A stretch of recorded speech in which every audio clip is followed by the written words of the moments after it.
The true test of our We Are Family approach will be when our students take the MAP test. MAP stands for Measures of Academic Progress. Our third graders have to pass the MAP test in order for them to move on to fourth grade. Since most of our kids started a year and a half or more below grade level, we have some work to do. They need to make more than 1 year's growth by March. Hold up.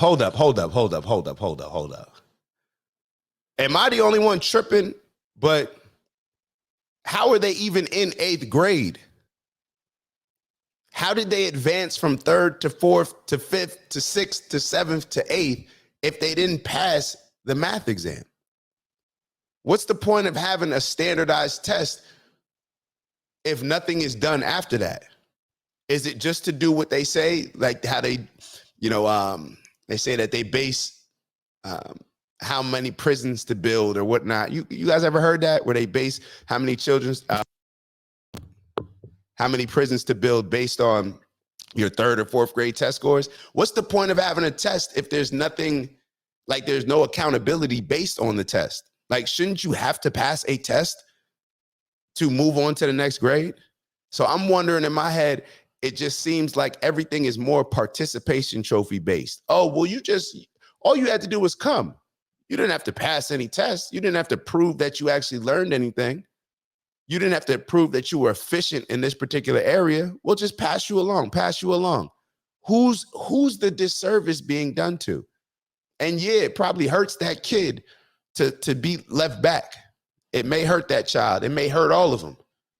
But in all actuality, it's doing them a favor, because then what ends up happening, it's the same argument when it comes to affirmative action. You're advancing people that are not ready to advance. So then when they get to that advanced level, they're definitely not able to compete. So their confidence, everything just suffers as much. And then it just becomes a snowball effect to where now it becomes every year harder and harder for them to catch up. Or am I tripping? Ant wrote, it's just to boost numbers and check certain boxes. Facts. That's not what education should be about. And shame on LeBron, because imagine somebody after the season going up to LeBron and saying like, oh, well, if they didn't make the playoffs, good season, LeBron slapped him on the butt. LeBron would be pissed off. He'd be like, what do you mean? Nah, the goal was to win a championship. It was a failed season. But why is that energy different with kids? It impacts the kids at that age in a greater way than it impacts LeBron and his NBA teammates. No, those kids need to be taught that lesson at a young age. There's no participation trophies in life. If there's a test, if you're rewarded if you pass, and the better you do, the more you're rewarded. And if you fail it, then there are consequences to that you have to be accountable for. Oh, good question. Good question, Ant. Do you think he's actually involved or just a figurehead for influence and funding? I don't think LeBron's involved at all. That's another problem. I don't think he's involved at all. And that's the thing, where if you put your name on something, it's the same conversation that I was having with y'all a while ago about the DE&I. When I submitted, like, what I don't like DE&I. But this company asked me to create a DE&I curriculum for them. So literally at the top of the page, it says diversity, equity, inclusion, and I crossed it out. It said diversity, equity, inclusion training, and I crossed it out. And I just called it Don't Be an Asshole training. And I created a curriculum that doesn't appease the entitlement of a lot of people right now, to where it's like, I need to be included, or you need to hire this amount of people.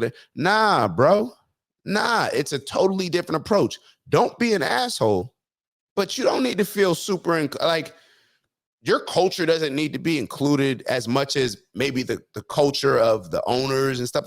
Yo, the owners can create whatever culture they want. If most of the people working there are Italian, then it may be more Italian than it may be Indian. It is what it is. That's just life. So the point that I was making is that I won't allow them to change my DE&I program, because if we change the DE&I program to something that I don't agree with, but I still put my name on it, I'm responsible for that.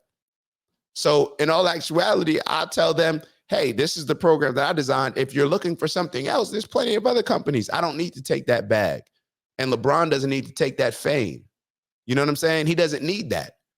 If you're going to get involved with something, get involved and hold it to certain standards rather than just allowing yourself to become a puppet for something that should happen rather than it being real, because the results clearly show. Let's move on.